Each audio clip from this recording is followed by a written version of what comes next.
네, 히브리서 12장 1절에서 3절까지 우리 함께 합심하여 읽도록 하겠습니다. 이와 같이 우리를 둘러싼 구름같이 많은 증인들이 있으니 모든 짐과 얽매이기 쉬운 죄를 벗어버리고 인내로써 우리 앞에 놓인 경주를 합시다. 믿음의 창시자요 완성자이신 예수를 바라봅시다. 그는 자기 앞에 놓여 있는 기쁨을 위해 부끄러움을 개의치 않으시고 십자가를 참으셨습니다. 그래서 그는 하나님의 보좌 오른편에 앉게 되셨습니다. 여러분, 거역하는 죄인들을 참으신 분을 생각하십시오. 그리하여 지쳐 낙심하지 마십시오. 아멘. 우리 옆 사람에게 인사하겠습니다. 밝은 표정으로 메리 크리스마스. 네, 메리 크리스마스. 너무 잘하시네요. 이게 해도 약간 어색한 게 이게 서양 인사다 보니까 이게 막 뭔가 좀 약간 좀 어색하거나 어른들한테 할 때는 이게 반말 같은 느낌이 들어가지고 메리 크리스마스 이렇게 하게 되는 게 있어요. 네, 하지만 한 번 더 우리 어색함 없이 옆 사람에 다시 한 번 또 축복하겠습니다. 메리 크리스마스. 네. 네, 너무 좋습니다. 메리 크리스마스, 네, 성탄 인사말이죠. 메리는 즐거운이라는 뜻이고, 크라이스트는 그리스도를 의미하는 말이고, 마지막 마스는 경배, 예배라는 뜻을 가지고 있습니다. 그래서 메리 크리스마스라는 말은 기쁘게 그리스도를 경배하자라고 하는 선언입니다. 그러니까 단순히 안부를 묻는 인사말이 아니라 찬양의 선포를 나누는 것이죠. 그렇죠? 다시 한번 서로를 향해 선포하겠습니다. 메리 크리스마스. 네. 우리가 믿는 기독교는 다른 말로 하면 그리스도교입니다. 헬라어 크리스토스는 이제 기름 부음 받은 자라는 의미인데 이 단어가 중국에서 음역한 한자를 우리식으로 읽었을 때 그것이 기독이 됩니다. 그래서 우리는 기독교인이고 기독교인이라는 것은 그리스도를 믿는다는 것이죠. 아담과 하와가 범죄하여서 하나님의 영광에서 멀어졌을 때 하나님께서는 장차 여자의 후손이 이 땅에 나서 뱀의 후손의 머리를 부수고 우리를 구원하게 되리라고 약속해 주셨습니다. 그런데 이 복음이 구약 성경의 역사를 통하여서 전해지고 점점 구체화되어서 마침내 이 땅 가운데 그 약속대로 오신 바로 그 메시아 그리스도가 예수님이라고 믿는 자들이 우리들인 것이죠. 바로 이 메시아 사상이 우리가 믿는 신앙에 있어서 매우 중요합니다. 세계 3대 유일신교인 기독교와 유대교와 이슬람교가 유일신 신앙으로 인해서 비슷하다고 생각하는 사람들이 있지만 이 세계 3대 유일신교를 명확하게 가르는 것이 바로 메시아 사상입니다. 비슷해 보이지만 이슬람교에는 메시아 사상이 없어요. 그들은 그저 마지막 선지자가 무함마드다라고 이야기합니다. 그리고 이슬람의 비주류라고 할 수 있는 시아파 무슬림에만 그들의 12번째 이맘이라고 하는 그들이 믿는 존재가 있어요. 하지만 이게 메시아와 비슷한 모습, 마지막 때에 그 실종됐던 12번째 이맘이 나타날 것이다 라고 믿는 신앙이 시아파 무슬림들에게 있는데, 하지만 그것은 우리가 믿는 메시아하고는 차원이 다른 존재입니다. 그리고 유대교는 메시아를 믿습니다. 그 메시아는 어떤 존재인가? 언젠가 이 땅에 와서 이 땅에 유대인의 왕국을 건설할 다윗의 후예입니다. 하지만 그들이 믿기로는 그들의 메시아는 아직 이 땅에 오지 않았어요. 하지만 우리는 분명한 메시아를 믿습니다. 그분은 이 땅에 오셔서 십자가의 죽음으로 우리를 구원하셨고 죽음에서 승리하셔서 부활하시고 승천하셨으며 장차 다시 오실 분이시죠. 그리고 그분이 이 땅 가운데 오셨음을, 하나님께서 그 약속에 신실하게 응답하셔서 우리의 구원자를 이 땅에 보내셨음을 기뻐하는 날이 바로 성탄절입니다. 이번 주에 성탄절을 앞두고 오늘은 성탄 주일 예배를 하나님께 드리고 있습니다. 그렇게 우리의 구원자이신, 나의 구원자이신 예수님께서 이 땅에 오셨습니다. 이 사실이 여러분 개인에게는 어떤 의미가 있습니까? 1971년도에 존 레논이 발표한 해피 크리스마스라는 곡이 있습니다. 존 레논은 비틀즈 시절에 매 크리스마스에 특별한 크리스마스 곡들을 발표했는데, 그가 오노요코와 결혼하고 비틀즈가 해체된 후에 처음으로 발표한 크리스마스 노래가 바로 해피 크리스마스였습니다. 그리고 이 노래의 부제는 전쟁은 끝났다 였어요. War is over 였어요. 이때는 베트남 전쟁이 한창이던 시기였습니다. 가사 내용이 이렇습니다. 그래요, 이제 성탄절이죠. 그런데 당신은 뭘 했나요? 또 한 해가 가고 새해가 막 시작되네요. 그래요. 지금은 크리스마스죠. 당신도 즐겁길 바라요. 가까운 사람이나 소중한 사람, 나이 든 사람, 젊은 사람도 메리 크리스마스, 해피 뉴 이어, 어떤 두려움도 없는 좋은 한 해가 되길 바라요. 그래요. 성탄절입니다. 약한 이들에게도, 강한 이들에게도, 부유한 이들에게도, 가난한 이들에게도 세상은 너무 잘못됐습니다. 그래요. 해피 크리스마스. 흑인에게도 백인에게도 황색인에게도 홍색인에게도 모든 싸움을 멈춥시다. 이런 내용입니다. 그리고 이 후렴구를 부를 때 코러스에 이런 노랫말이 교차돼요. War is over if you want to. War is over now. 이렇게 이게 계속 이제 반복이 돼요. 전쟁은 끝났다. 당신이 원한다면. 전쟁은 끝났다. 지금. 존 레논이 크리스마스를 앞두고 질문하는 거예요. 벌써 크리스마스가 되었고 다들 늘 그랬듯이 즐거워하는데 당신은 지난 한 해 동안 뭘 했는가? 여전히 세계는 분쟁 중이고 문제는 많이 있는데 크리스마스를 즐겁게 맞이할 수 있나? 라고 물어보고 있는 것입니다. 이 질문에 여러분은 뭐라고 대답하겠습니까? 그에게 있어서 크리스마스를 의미 있게 하는 것은 바로 전쟁의 종식이었습니다. 그렇다면 여러분에게 있어서 성탄절은 어떤 의미가 있습니까? 우리는 이날을 맞이해서 기뻐해도 되는 것일까요? 성탄절이 되었다고 해서 어제까지 골치 아팠던 문제가 해결되지 않습니다. 성탄절 우리가 쉬고 있을 때 즐겁게 보낼 때 우리 어떤 경쟁자들은 열심히 공부하고 일할 것입니다. 성탄절에도 많은 사람들이 근무를 합니다. 성탄절이 되어도 밥 안 먹으면 배고픕니다. 성탄절이 되어서 평소보다 더 외롭게 느끼는 사람도 있습니다. 여전히 힘겨운 일상을 살아내고 있는 우리에게 성탄절은 기뻐해도 되는 것일까요? 열심히 인생의 길을 달려가는 이에게 성탄의 기쁨은 배부른 사치이거나 헛바람에 불과하다고 생각할 수도 있습니다. 우리가 도무지 회피할 수 없는 그 현실에 자석처럼 달라붙어 있는 우리들에게 예수님의 탄생은 과연 어떤 의미가 있는 것인지 우리 오늘 말씀을 통해 함께 생각해 보길 원합니다. 오늘 본문은 히브리서 12장입니다. 히브리서 12장의 앞에 있는 11장은 흔히 믿음장으로 불리고 있습니다. 그래서 진정한 믿음이 무엇인가에 대한 고찰과 수많은 믿음의 선진들에 대한 말씀이 담겨 있죠. 그래서 히브리서 11장에서 히브리서 기자는 우리보다 앞서갔었던 그 믿음의 선조들의 삶을 통해서 바른 믿음이 무엇인지를 알려준 후에 12장에 들어와서 우리들도 이와 같이 앞서간 이들처럼 믿음의 경주를 하라고 권면합니다. 우리 함께 1절 말씀 읽겠습니다. 시작. 이와 같이 우리를 둘러싼 구름같이 많은 증인들이 있으니 모든 짐과 얽매이기 쉬운 짓을 벗어버리고 인내로써 우리 앞에 놓인 경주를 합시다. 아멘. 1절은 우리가 놓여있는 상황을 마치 원형 경기장 한가운데 트랙 위에 서 있는 육상 선수들과 같이 묘사합니다. 고대 로마 헬라 시대에는 스포츠가 가장 인기 있는 대중오락이었습니다. 그래서 바울도 이 서신서들을 보면 그리스도인의 삶을 운동 경기로 묘사할 때가 많이 있죠. 그리고 경기장에는 우리를 둘러싼 수많은 관중들이 있다라고 묘사합니다. 그래서 오래된 영화 배너를 보면 원래 크리스마스 때 TV에서 많이 틀던 영화인데 배너를 보면 타원형의 경기장에서 배너가 전차 시합을 하는 장면이 있죠. 그래서 그 선수들이 생명을 걸고 전차 경기를 하고 있는데 로마의 무수한 관중들이 그 경기를 지켜보며 환호하고 응원을 합니다. 이처럼 우리가 서 있는 경기장에도 수많은 관중들이 있다는 거예요. 우리의 삶을 바라보며 응원하고 있는 것입니다.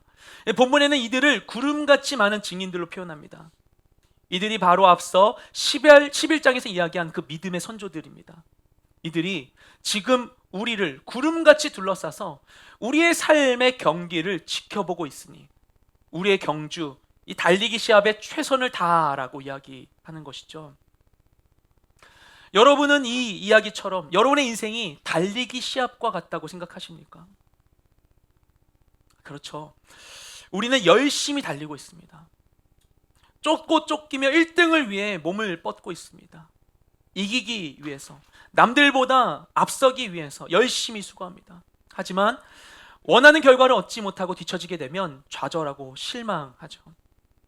그런데 본문에 나오는 달리기 시합에는 우리가 달리고 있는 인생의 달리기에는 꼭 있어야 할 대상이 없습니다. 우리의 경쟁 상대가 보이지 않죠. 내가 이겨야 할 대상이 없다면 달려야 할 이유가 있을까 하고 생각할 수 있습니다. 그런데 그 대신 이 시합에는 구름같이 허다한 증인들이 있습니다. 이들이 우리의 경주를 지켜보고 우리를 응원하고 있는 것입니다. 그렇기 때문에 우리가 달려야 할 이유가 충분하다는 것이죠. 우리가 트랙 위에서 힘겹고 외로운 싸움을 하며 달릴지라도 그래서 우리는 결코 혼자가 아닙니다. 이미 우리가 당하는 것과 같은 고난을 싸워내고 이겨낸 수많은 사람들이 자신의 경주를 마치고 우리를 지켜보고 응원하고 있기 때문에 우리는 혼자가 아닙니다. 그들은 이미 우리가 당하는 것과 같은 고난을 이겨낸 사람들이었습니다. 그리고 시간이 흐른 만큼 그들이 살아가던 때보다 그 이후의 시대를 살고 있는 우리들에겐 더욱더 많은 앞서간 증인들이 있습니다. 그리고 그들이 우리를 향해 응원하고 있는 것이죠. 우리도 싸워냈어. 우리도 승리했어. 조금만 더 힘을 내. 할 수 있어라고 우리에게 소리치고 있습니다. 그래서 우리는 결코 혼자가 아닙니다. 우리를 응원하고 있는 지나간 선조들의 그 믿음의 궤적은 우리의 삶 가운데 큰 힘이 됩니다. 우리도 오늘날 나의 싸움을 싸우고 있지만 말씀에 기록된 구약의 선조들이 이 생명의 말씀 속에 살아서 지금도 우리에게 힘을 보태주고 있는 것이죠.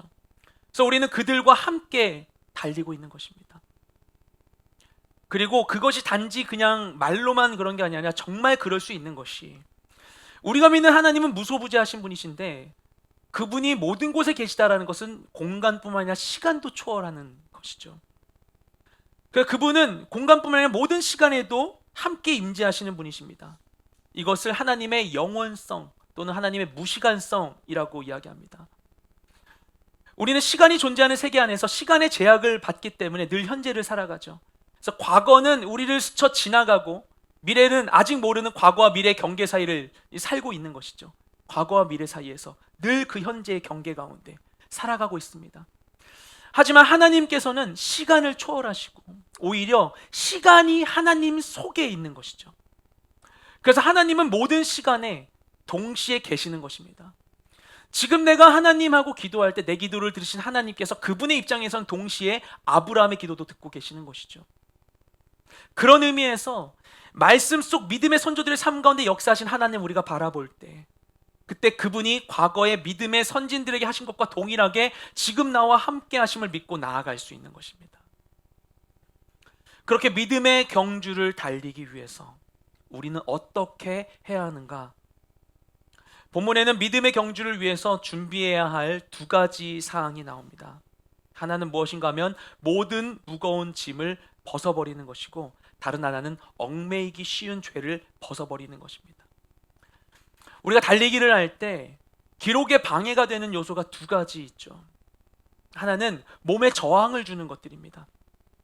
공기에 저항을 받는 펄럭이는 옷이나 거추장스러운 복장, 장신구, 불어난 체중과 같은 것들입니다. 그래서 본문의 짐으로 번역되는 헬라어 단어 옹콘이 운동선수의 과체중을 의미하기도 합니다. 그걸 벗어야 된다는 거예요. 당대 헬라 시대에는 많은 운동 경기가 있었습니다. 그리고 그때 운동선수들은 옷을 다 벗고 경기에 임했다고 합니다. 그래서 이 당시에는 남자만 시합에 참가할 수 있었고 남자만 시합을 관전할 수 있었습니다. 오늘날의 체육관을 의미하는 단어 짐네이지움도 고대 헬라 세계에서 선수들이 옷을 다 벗은 상태를 의미하는 단어가 귐노스인데 거기서 유래한 것이죠. 그래서 당시의 선수들이 달리기에 방해되는 것을 다 벗고 뛰었던 것과 같이 우리도 부르심을 따라 달려갈 때에는 믿음에 방해되는 것들을 모두 벗어야 하는 것입니다. 나의 욕심과 내 안에 있는 잘못된 생각과 부정적인 정서들, 용서하지 못하는 마음들, 이 모든 것을 다 내려놓고 달려야 하는 것입니다. 그리고 우리의 달리기에 방해가 되는 또 다른 요소는 무엇인가 하면 길을 방해하는 장애물들입니다. 장애물과 같이 우리의 발을 얽어매는 것들, 얽매이게 하는 것들, 그것이 바로 죄라고 이야기하고 있죠. 오늘 본문에 이 죄도 벗어버려야 합니다. 특히 우리가 믿음으로 달려가는 것을 방해하는 죄가 있습니다. 하나님에 대한 교만과 불신입니다. 이것도 벗고 달려야만 하는 것이죠. 잘 달리는데 방해가 되는 거추장스러운 것들을 모두 벗어버리고 트랙 위에 서서 경주를 시작하면 그 이후에는 단 한 가지에만 집중해야 합니다. 목적지를 놓치지 않는 것이죠. 우리 함께 2절 말씀 읽겠습니다. 시작. 믿음의 창시자요 완성자신 예수를 바라봅시다. 그는 자기 앞에 놓여 있는 기쁨을 위해 부끄러움을 개의치 않으시고 십자가를 참으셨습니다. 그래서 그는 하나님의 보좌 오른편에 앉게 되셨습니다. 아멘. 그리고 달리기를 할 때에는 주자는 결승골 라인을 보고 달립니다. 우리도 골라인을 보고 달려야 합니다. 그럼 우리의 골라인은 무엇인가? 히브리서 기자는 말합니다. 믿음의 창시자요 완성자이신 예수를 바라봅시다. 그래서 우리의 종착지는 바로 예수님입니다. 그분은 믿음의 창시자이고 완성자이십니다. 우리가 믿고 있는 모든 것, 우리가 달려야 하는 이유가 된 그 모든 것이 다 그분으로부터 시작되었고 그분으로 말미암아 완성되었습니다. 우리가 믿는 대상이 오롯이 예수님이기 때문에 우리가 달리다가 내가 달리는 걸 너무나 열심히 달리다 보니 달리는 데에만 집중해서 정작 우리의 목적지를 놓치면 안 되는 것입니다. 그래서 우리가 그분을 보며 달려야 합니다. 그분의 모습을 보고 묵상하며 그것을 담기 위해 애써야 하는 것입니다. 그분을 바라보며 사는 것이야말로 우리의 인생의 경주를 바르게 달리는 것이죠. 경험해 보셨는지 모르겠지만 우리가 눈을 가리고 앞으로 걸어가면 내 생각에는 바르게 정면으로 걸으는 것 같은데 막상 걷다가 눈을 떠보면 생각과는 전혀 다른 위치에 있는 것을 경험합니다. 우리가 아무리 바르게 간다고 생각할지라도 길을 쓰고 열심히 달리고 있다고 할지라도 목적지를 바라보지 않으면 엉뚱한 길로 갈 수 있게 됩니다. 그래서 우리의 오늘의 경주가 헛된 다름질이 되지 않도록 우리는 달려가며 바른 방향을 향해 나아갈 수 있도록 늘 예수님께 시선을 두어야만 하는 것이죠. 그리고 이 본문에서 우리가 시선을 고정해야 할 예수님께서 보여주신 모범이 세 가지가 등장합니다. 첫째는 예수님은 자기 앞에 놓여 있는 기쁨을 바라보셨습니다. 우리도 하나님께서 우리에게 베푸실 상급을 바라봐야만 합니다. 우리 함께 마태복음 13장 44절부터 46절까지 말씀 읽겠습니다. 시작. 천국은 마치 밭에 감추인 보화와 같으니 사람이 이를 발견한 후 숨겨두고 기뻐하며 돌아가서 자기의 소유를 다 팔아 그 밭을 사느니라.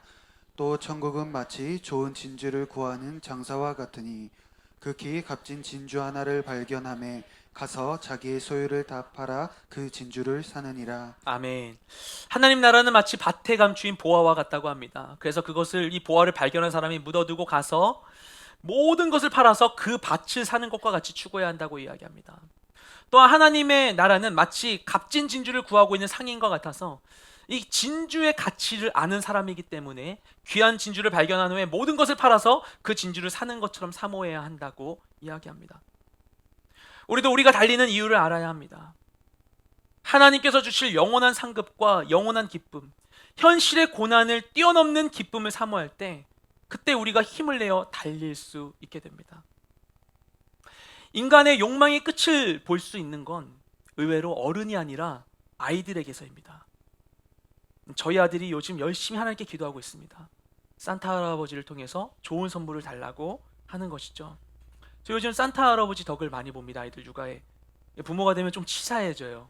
이렇게 키워도 되는 것이라 생각이 들지만 키워보면 이게 양심의 가책이 들지 않는 게 얘네도 결국 하나의 인격체이기 때문에 그래서 막 그러기 때문에 사람의 이 사랑의 회유가 필요합니다. 그래서 요즘 아이가 잘못하면 산타 할아버지 이야기를 하게 되는데 그럼 이 아이는 산타 할아버지가 자신에게 벅스봇을 주지 않으면 어떡하나 하는 걱정에 막 기도를 해요, 하나님께. 그래서 이 아이가 바라보는 기쁨이 이 아이의 길을 인도하는 것이죠. 그리고 결국 이 아이는 그 마음 졸여왔던 인고의 세월에 대한 보상을 받게 될 것입니다. 지난주에 택배로 도착했거든요. 기쁨을 발견하게 될 것입니다. 하나님은 우리 안에 욕망을 주셨습니다. 선한 것을 갈망하는 우리의 마음은 우리를 결국 하나님께로 인도합니다. 또 예수님의 모범은 어떤 것인가? 둘째로 예수님은 부끄러움을 개의치 않으시고 십자가를 참으셨습니다. 십자가는 괴롭고 수치스러운 형벌이었습니다. 죄인을 나무 사형틀에 매달았던 것은 이 죄인을 전시하기 위한 것이었어요. 그래서 이런 죄를 지은 사람은 이렇게 될 것이라는 두려움을 보는 이들에게 심어주기 위한 형벌 방식이었습니다. 그래서 예수님의 경우 성경 보면은 그날에 예수님의 이 시신을 이제 치워야만 했습니다. 이 명절 때문에. 하지만 실제로 십자가형은 매달린 사람이 며칠 동안 일주일 가까이 이렇게 매달려 있기도 했대요. 산채로. 그렇게 완전히 죽을 때까지 두는 거예요. 사람들에게 두려움을 각인시키기 위해서. 이것이 또한 당하는 자에겐 매우 수치스러운 일이었습니다. 근데 우리가 잘 알고 있듯이 예수님께서는 아무런 죄도 없으셨을 뿐만 아니라 오히려 사람들에게 선을 베푸셨습니다. 그리고 무엇보다도 그분은 우리를 창조하신 하나님이셨습니다. 그럼에도 불구하고 티끌 같은 인간들 때문에 짊어지게 된 십자가를 그분은 거부하지 않으십니다. 그리고 그분의 고난으로 인해 우리가 나음을 얻게 되었습니다. 예수님께서는 제자들을 세상으로 보내시면서 세상에 보내진 그들을 마치 이리 앞에 놓인 양과 같다고 말씀하세요. 세상 속에 보내진 우리들은 이 땅의 양과 같은 존재라는 것입니다.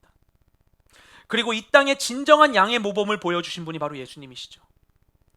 율법에 따라 아무리 양과 소와 염소를 잡아도 우리의 죄를 사할 수 없는데 유일한 흠없는 어린 양 되신 예수님께서 자신을 십자가에 내어주셔서 우리 모두의 생명을 구원해 주셨습니다. 그리고 그 예수님께서 우리를 세상에 보내시면서 우리에게 말씀하시기를 너희도 세상의 양이다 라고 말씀해 주시는 것이죠. 이리 앞에 놓여있는 양과 같다라고 말씀해 주시는 거예요. 우리도 그분을 본받아 이 땅을 위한 산 제물로 드려져야 한다는 것입니다. 예수님께서는 이 괴로운 일을 자신 앞에 놓인 기쁨으로 인해 견디셨습니다.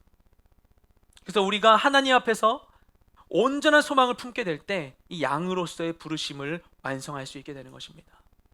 또한 우리가 바라보는 예수님의 모범은 무엇인가? 셋째로 예수님은 하나님의 보좌 우편에 앉으셨습니다. 우리 함께 에베소서 1장 20절부터 22절까지 말씀 읽겠습니다. 시작. 그의 능력이 그리스도 안에서 역사하사 죽은 자들 가운데서 다시 살리시고 하늘에서 자기의 오른편에 앉히사 모든 통치와 권세와 능력과 주권과 이 세상뿐 아니라 오는 세상에 일컫는 모든 이름 위에 뛰어나게 하시고 또 만물을 그의 발 아래에 복종하게 하시고 그를 만물 위의 교회의 머리로 삼으셨느니라. 아멘. 예수님께서는 죽으시고 부활하셨고 하나님께서 그분을 지극히 높이셔서 모든 이름 위에 뛰어난 이름을 주시고 자신의 보좌 우편에 앉히셨습니다. 우리가 주님을 따라 각자에게 주어진 믿음의 경주를 다 달린 후에 우리가 받게 될 영광이 이와 같은 것입니다. 하나님께서는 끝까지 순종하며 경주를 마친 이들에게 면류관을 주시고 주님과 영광의 자리에 함께하게 해주실 것입니다. 요한계시록 가운데에서 그 보좌에 계신 어린 양을 바라보며 14만 4천과 허다한 무리가 함께 찬양하고 경배하는 것과 같이 우리가 그렇게 주님과 마주하며 함께하게 되는 것이죠. 그래서 그것을 바라보며 달리라고 말씀하시는 것입니다. 그래도 달리다가 지칠 때에는 계속해서 우리의 목표가 되시는 예수님을 기억하라고 이야기합니다. 우리 3절 말씀 함께 읽겠습니다. 시작. 여러분 거역하는 죄인들을 참으신 분을 생각하십시오. 그리하여 지쳐 낙심하지 마십시오. 아멘. 우리에게 주어진 인생의 경주 가운데 지쳐 낙심하게 되면 자신을 거역한 죄인들을 참아주셨었던 예수님을 기억하라고 이야기합니다. 주님께서 나를 용납해 주셨음을, 내가 본래 얼마나 구원받을 수 없는 존재였던가를 생각할 때 그때 나를 용납해 주셨던 주님을 바라볼 때 우리는 지칠 때에도 믿음을 붙들고 나아갈 수 있다는 것입니다. 인생이라는 트랙 안에서 우리가 바라보고 있는 결승골도 달리고 있는 우리의 지친 몸과 마음을 위로하는 것도 오직 예수 그리스도입니다. 삶의 경주를 마치고 수고에 합당한 면류관을 쓰기 원한다면 우리는 주어진 모든 자리 가운데에서 늘 예수를 생각해야 합니다. 그런 의미에서 성탄절은 우리의 경주의 방향을 설정하는 이정표이자 지친 우리에게 힘을 북돋워주는 촉진제가 되는 것입니다. 군대에 있을 때 매일 아침 알통구보를 했습니다. 우통을 벗고 뛰는 거예요. 지금같이 추운 날도 했었어요. 강원도 화천이었는데 너무 추운데도 눈길 위에도 우통을 벗고 달리는 거예요. 연병장에서 도수체조를 마치고 나면 일직사관이 이제 다 뒤로 돌아서 우통을 벗으라고 지시합니다. 그러면 한 번도 편한 마음으로 힘차게 벗은 적이 없었어요. 군인이니까 으아 한 다음에 예 달리자 이렇게 할 것 같은데 절대 그렇지 않아요. 벗은 다음에 막 이러고 있어요. 다들 막 이러고 있어요. 그러면서 구보를 시작하기 전까지 어떻게 하면 내가 열애할 수 있을지 고민합니다. 그래서 막 나 기침하는 것 같지 않냐? 그러면서 막 얘기를 해요. 하지만 결국에는 달려야 되죠. 예. 저희 중대가 산 중턱에 있어서 구보를 시작하면은 연병장 나서자마자 가파른 내리막길이에요. 내리막길 쭉 내려가면 얼마나 편합니까? 내려가서 이제 그 위병소를 이제 통과해서 밖에 가서 이제 민간 도로를 달리다가 유턴해가지고 돌아오면 다시 위병소를 통과해서 이제는 가파른 오르막길이 기다리고 있어요. 그 오르막길을 막 헉헉대면서 올라오면 그러면 이제 연병장 와가지고 끝나는 거예요. 그리고 하루 일과를 시작을 합니다. 그러니까 매일 아침에 이걸 생각만 해도 끔찍한 거예요. 이 오르막길을 오르는 것이. 그런데 막상 달리기를 시작하면 힘이 납니다. 그리고 마지막으로 위병소를 통과하면 이제 오르막길을 마주할 때 남아있는 힘을 쥐어짜고 땅을 박차며 뛰어갑니다. 이 구보가 힘든 건 뭐냐면요, 각자 자기 페이스로 달려갈 수가 없어요. 발을 맞춰 뛰는 거거든요. 이게 무섭습니다. 올라가는 게 다가 아니라 발을 맞춰서 같이 올라가야만 완주한 거고, 중간에 조금만 이게 늦춰지면은 그러면 이제 낙오하는 것입니다. 낙오하면 되게 창피해요. 되게 놀리거든요, 중대에서. 그러니까 다들 이거를 이제 낙오하지 않고 올라가야만 합니다. 근데 이게 막 땅을 박차고 막 힘을 내면서 다 가는 거예요, 끝까지. 그 연병장에 이제 마침내 도착하면 큰 숨과 함께 강한 성취감이 몰려옵니다. 이때는 추운 겨울인데도 몸에서 막 김이 올라와요. 추위를 정면으로 이겨내는 것이죠. 우리가 달린다라고 생각을 하면 달리고 있는 순간은 점점 달리는 만큼 우리의 에너지를 고갈시키고 우리의 근육을 지치게 하고 우리의 정신을 피로하게 하는 것 같지만, 놀랍게도 하나님이 지어주신 우리의 신체에는 보상회로가 있습니다. 그래서 운동 중에 아드레날린과 엔돌핀이 분비되어서 우리에게 힘을 주고 고통을 이기게 합니다. 그리고 목표를 바라보고 뛰어가게 되면 그 운동에는 도파민이 생성이 막 증가되게 돼요. 그리고 운동 후에는 세로토닌이 촉진됩니다.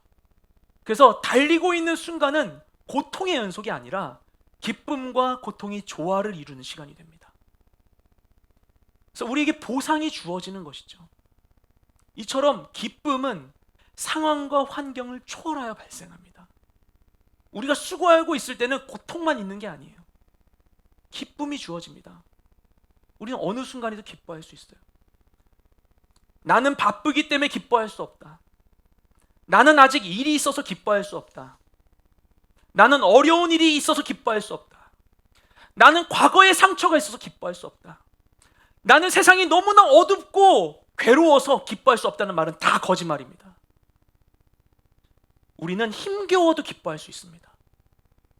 아직 모든 것이 해결되지 않아도 기뻐할 수 있습니다. 아직 달리고 있는 중이어도 기뻐할 수 있습니다. 그리고 기뻐해야만 합니다. 모든 순간에 필요한 기쁨의 분량이 채워져야만 합니다. 이러한 보상이 있어야만 우리가 우리의 경주를 온전하게 마칠 수 있기 때문인 것이죠. 그러지 않으면 달리고 있는 우리가 지쳐서 달릴 수 없게 되거든요. 그래서 예수님이 이 땅에 오셨습니다. 우리의 보이지 않는 것을 향한 믿음의 경주가 의미 있는 몸짓이 될 수 있도록, 우리가 모든 순간에 최선을 다해서 최고의 기량을 낼 수 있도록, 우리 모두가 한 사람도 낙오하지 않고 승리의 면류관을 쓸 수 있도록 예수님은 이 땅 가운데 오셨습니다. 그래서 우리는 어떤 상황과 환경이 있을지라도 예수님의 탄생을 기뻐하는 것이 당연한 것입니다. 2차 세계대전 중에 있었던 크리스마스에 대한 유명한 일화가 있습니다. 1944년 12월에 2차 세계대전이 막바지에 이른 한창 치열하던 중에 벨기에와 독일의 국경 근처에 있는 프리츠 빈켄이라는 독일인 소년과 어머니가 살고 있었다고 해요. 근데 크리스마스 이브 저녁임에도 총소리와 비명소리, 대포소리, 폭격기의 이 비행소리가 가득했다고 합니다.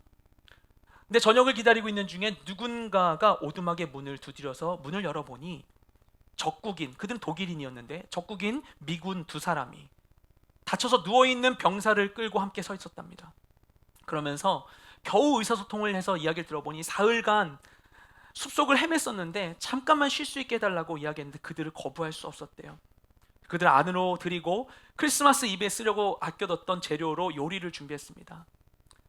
그러던 중에 또 누군가 문을 두드려서 역시 미군이라 생각하고 문을 열어주었는데 이번에는 독일군 4사람이 있었다고 합니다. 근데 당시에 적군을 숨겨주는 것은 총살감에 해당하는 최고의 반역죄였기 때문에 그 집의 모조아가 당황했지만 이내 이들에게 크리스마스 인사를 하고 이들을 받아들이게 됩니다. 그래서 이 집에서 서로 적군을 발견한 양측이 총으로 서로를 겨누게 되는데 이 팽팽한 긴장감이 감돌던 중에 그 집의 어머니가 오늘은 크리스마스 이브이니 총을 내려놓고 지친 몸을 녹이고 저녁을 먹자고 합니다. 그러자 병사들은 고분고분 크리스마스 식탁에 앉고 심지어 적국 병사를 치료해주고 자신이 가진 포도주와 빵도 나누었다고 합니다. 실화로서 그 집의 아들이 나중에 이것을 이제 전하면서 세상에 알려지게 된 훈훈한 이야기죠. 성탄절이 전쟁 한가운데에서 그들에게 안식을 준 것입니다. 성탄의 기쁨은 전쟁의 긴장보다도 강력한 것입니다. 성탄절에는 그래서 모두가 기뻐합니다. 길거리를 나가보면 예수님을 알지 못하는 이들도 즐거움으로 가득해요. 우리의 메시아가 이 땅에 오셨다라는 그 기쁨이 너무나 크기 때문에 모든 만물이 예수님을 모르는 이들까지도 이 기쁨에 취하게 되는 날이 바로 성탄절입니다. 기뻐하지 않을 수 없는 날.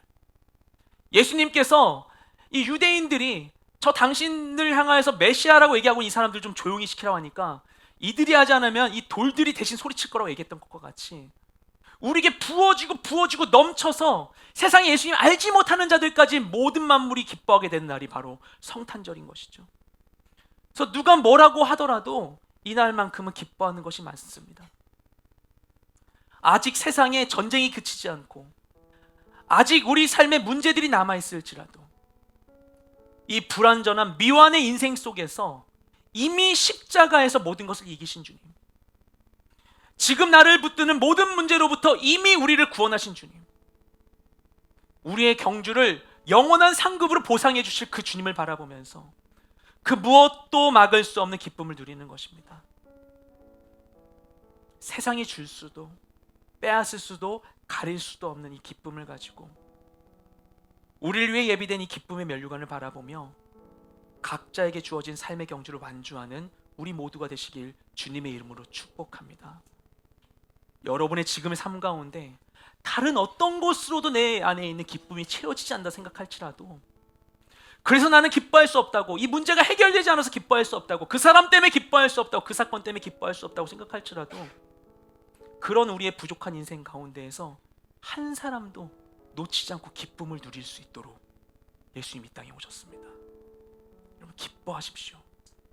기뻐하십시오. 우리는 기뻐하기에 충분한 존재들입니다. 그 주님을 바라며 기쁨으로 주어진 길을 달려가는 우리 모두가 되시기를 주님의 이름으로 축복드립니다. 이 시간 함께 찬양하며 주님 앞으로 나아가겠습니다.